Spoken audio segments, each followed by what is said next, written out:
Parmi les trois composants de base permettant de réaliser un filtre d'enceinte, l'inductance est certainement celui qui a le plus de caractéristiques à prendre en compte et qui est le plus sensible à son environnement direct.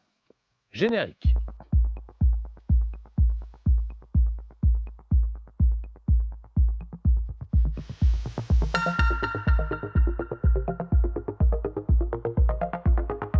Quels sont les phénomènes physiques qui interviennent avec les inductances? Quelles sont les précautions à prendre pour les utiliser? Dans une précédente vidéo, je vous avais montré ceci. On peut y voir comment positionner les inductances pour qu'il n'y ait pas d'influence entre elles. Eh bien, on va contrôler ça. Cette vidéo sera faite avec Cyril. On a eu un peu de mal à se synchroniser pour réussir quelque chose de convenable à l'écran, avec un premier essai à distance, et une autre ici dans l'atelier avec lui directement. Bon, disons qu'on a finalement 2 bonnes heures de bêtisier. Mais jamais 203. Reprenons rapidement la base. On a 3 composants utilisés dans les filtres passifs, et lorsqu'ils sont placés en série avec un transducteur, ils auront 3 actions différentes.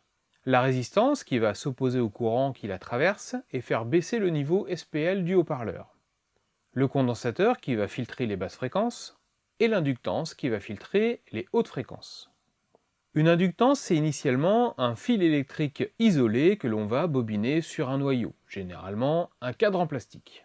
Un fil électrique se caractérise d'une part physiquement par son matériau et sa section, et d'autre part électriquement par sa résistance linéique et son inductance propre.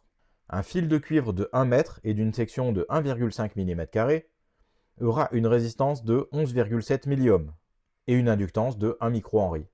Si on augmente la section, on va réduire la résistance linéique, mais son inductance, elle, ne changera pas. Ensuite, quand un courant traverse un fil électrique, un champ magnétique se forme autour de celui-ci. Plus le courant le traversant augmente, et plus le champ magnétique va augmenter. La preuve en image. Une alimentation, un fil vers une résistance de 8 ohms, et on reboucle vers l'alimentation. Un gros aimant venant d'un haut-parleur, si je l'approche du fil, il ne se passe rien. Mais quand du courant circule dans le fil, celui-ci est soit attiré par l'aimant, soit repoussé. C'est qu'il y a donc bien un champ magnétique qui se crée autour de ce fil. Maintenant, je prends ce même fil, et je le bobine sur un support, ici, un simple tube d'électricien de 20 mm de diamètre, un peu plus de 13 tours de bobinage. Son inductance augmente à 2 microhenry et sa résistance reste à 11,7 milliohms. On vient de créer ce que l'on appelle un solénoïde. Si je place au centre un matériau magnétisable, comme ce forêt, il se passe quoi? La valeur de l'inductance passe de 2 microhenry à plus de 6 microhenry. J'ai plus que triplé la valeur de l'inductance. Alors effectivement, avec un noyau métallique, les lignes de champ vont être canalisées. Si on veut une augmentation de la valeur de l'inductance, il faudra utiliser des matériaux ferromagnétiques, comme le fer, le cobalt, la ferrite ou encore le mu-métal. Avec du cuivre, de l'argent ou encore de l'or, qui sont des matériaux diamagnétiques, ils s'opposent au champ magnétique. L'effet sera donc inverse, avec un abaissement de la valeur. Si vous placez un morceau d'aluminium ou de bois, il ne se passera rien. Ces matériaux sont dits paramagnétiques. Bien, ça c'est pour la partie théorique. Maintenant, mise en pratique. Les conseils de placement que l'on trouve un peu partout montrent l'influence de la position de deux inductances avec ce qu'il faut faire ou ne pas faire. Dans l'expérience originale, les deux inductances étaient montées en série, et la mesure était faite pour voir la modification de la valeur globale de ces deux inductances en fonction des différentes positions. Notre première expérience sera un peu différente avec l'influence d'une inductance sur une autre, mais qui sont indépendantes électriquement. Je sors de l'ampli et je passe dans une inductance de 1,2 mH, puis dans une résistance de 8 ohms, et je retourne dans l'ampli. En face, une inductance de 1,2 mH raccordée directement au haut-parleur de grave de l'enceinte test. Un micro est positionné devant le haut-parleur pour que vous puissiez entendre ce qu'il se passe. Je vais envoyer un bruit rose avec ChromaKey Wizard et tester les différentes positions. C'est parti!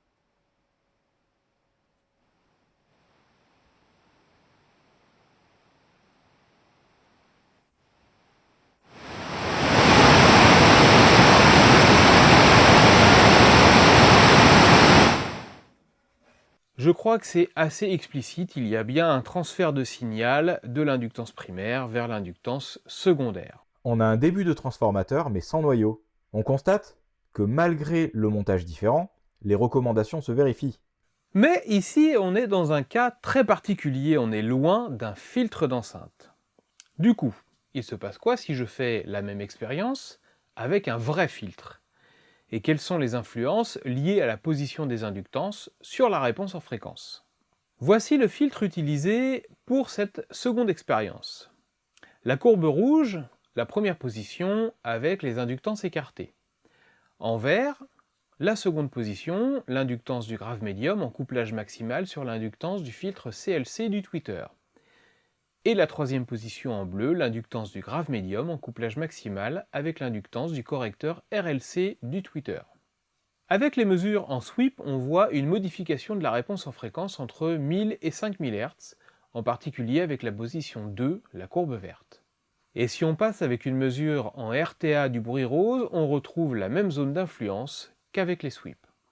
Et là, c'est une mesure dans la pire des situations possibles, avec les inductances collées dos à dos. Mais malgré ça, on a moins d'1 décibel d'écart sur une très large plage de fréquence, de plus de 2 octaves. Et sur les distorsions, il n'y a rien de vraiment flagrant non plus. Pour aller au bout des choses, une mesure avec les trois inductances empilées et celle du grave médium au centre. Nos trois courbes vues avant, et en violet, avec les trois inductances empilées. Bon, bah voilà quoi. Maintenant, mettons qu'il nous vienne l'idée de monter les composants sur une plaque métallique parce qu'on veut mettre le filtre en valeur ou pour toute autre raison. En premier, on va voir rapidement l'influence de la proximité d'une plaque métallique sur la valeur de l'inductance. On a ici trois tôles métalliques, une première en acier, une autre en aluminium et une dernière en cuivre. Si on prend cette inductance de 1,2 mH mesurée à 1,15 et que je l'approche de la tôle en acier, la valeur monte à plus de 1,3 mH. Maintenant, avec la tôle en aluminium, la valeur passe à 0,93 mH. Et avec le cuivre, on passe à 0,92 mH. Mais on n'a pas dit au début que l'aluminium était paramagnétique et qu'il n'agissait pas sur le flux? Alors si, mais c'est valable pour de l'aluminium pur. Les tôles sont en alliage, incluant du cuivre, du magnésium, du zinc ou du nickel. Et c'est eux en fait qui vont interagir avec le flux magnétique. Du coup, ça donne quoi avec notre filtre? On est en position 1, donc les trois inductances à plat et écartées. En rouge, notre référence. En vert, ce sont les inductances sur une plaque en acier. En bleu, les inductances positionnées sur une plaque en cuivre. Et en violet, sur l'aluminium. Ici, on est à plus ou moins 1 décibel autour de la référence. Et cette variation n'est liée qu'au changement de valeur des inductances. On voit bien la variation liée à la proximité d'un élément métallique. Et si on positionne les inductances à la verticale, la variation sera moindre, la valeur de l'inductance étant moins impactée. Si on décide de fixer notre inductance avec une vis métallique la traversant, il va se passer quoi? Déjà, au niveau de la valeur, on passe de 1,15 mH à 1,2 ou 1,5 suivant la position de la vis dans l'inductance. Logique, on a ici une inductance à noyau. Et sur la réponse en fréquence? Eh bien en rouge, ma référence. En orange, avec une vis dans l'inductance du grave médium. Je crois que c'est assez explicite. Alors, que peut-on conclure de tout ça? La position des inductances, entre elles, exerce une influence mesurable, que ce soit sur leur valeur ou sur la réponse en fréquence obtenue en sortie du filtre. Mais même si on mesure bien une variation, dans des conditions réelles d'utilisation, est-ce qu'il y aura quelque chose de vraiment particulier à entendre? On peut relativiser en disant que le cas présenté ici est limité à une utilisation domestique et lié à ce filtre en particulier. Il y a probablement une topologie de filtre où l'influence sera peut-être plus marquée. Peut-être qu'avec un très fort courant traversant une inductance plus grosse, elle pourra rayonner plus fortement et perturber un peu plus la réponse en fréquence, si elle est proche d'une autre inductance. Oui, mais dans ce cas, la problématique sera-t-elle vraiment la variation de, mettons, 2 décibels étalée sur 2 octaves de la réponse en fréquence, ou le fait qu'on se prend 120 décibels dans les esgourdes? Le plus simple, c'est d'éloigner un minimum les inductances et ou de les placer judicieusement pour être certain de ne pas avoir une potentielle influence perceptible. Le paramètre le plus critique, c'est indéniablement la manière de fixer les inductances et leur proximité avec un élément métallique. C'est véritablement sur ce point qu'il faudra être vigilant. Voilà pour cette vidéo un peu technique que nous espérons avoir rendue plus digeste grâce aux expériences. Et un grand merci à Cyril. Merci à toi Dylan, et finalement, on a réussi à la faire cette vidéo. À rigoler, j'ai mal à la gorge maintenant. Et moi quand je parle, j'ai un bruit dans l'oreille. Ah, c'est con ça. Ça le fait pas des fois ça? Non. Oui, mais justement, il faut voir l'allumage. Sinon, ils vont dire, il y a un mec qui bouge le film. Si je suis hors champ, mais en fait, on verra ton bras si tu le fais. Tu vois bien. Ok, ouais. Enfin, bon, On voit bien, ouais. C'est vieux quoi. C'est le truc standard, quoi.